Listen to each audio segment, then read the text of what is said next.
দেখো নিটের একটা মোস্ট ফেভারিট রিয়েকশন, নিটের one of the most favourite reaction কী বলো তো, এখানে আমাদের অ্যাসিটোনে যদি আমাদের কনসেন্ট্রেশন H2SO হবো তাহলে মিথাইল অক্সাইড হবে, ফোরন হবে, 135 ডাইমিথাইল বেঞ্জিন হবে, না 1 প্রোপাইল। এর যে আমরা এটা থেকে ইজি রিয়েকশন, কিন্তু এর যে আসল নামটা আমি দিইনি, মেসিটিলিন যেটা উৎপন্ন হবে সেটাই আমি দিইনি, তাই তো।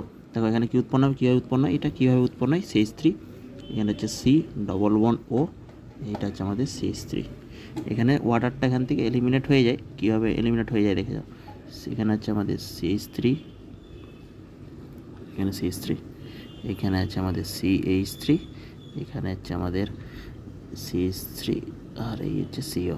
দেখো এখানে এই যে দেখছো এখান থেকে H2O বেরিয়ে যাবে, তাই তো, এখান থেকে H2O বেরিয়ে যাবে, তাই তো, আর এখান থেকে H2O বেরিয়ে যাবে, তাই তো। তাহলে এই তিনটে দিকে H2O বেরিয়ে যাবে। এবার এই তিনটে দিকে H2O বেরিয়ে গেলে কী হচ্ছে বলো তো, এটা একটু আলাদা মেথডের মাধ্যমে বেরোবে। H2O বেরোলো এই পাই বন্ডের কোটা ইনট্যাক্ট থাকবে, পাই বন্ডগুলো।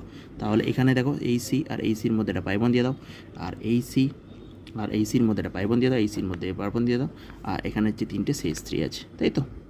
একে অপরের রেসপেক্টে মেটা পজিশানে তিনটে CH3।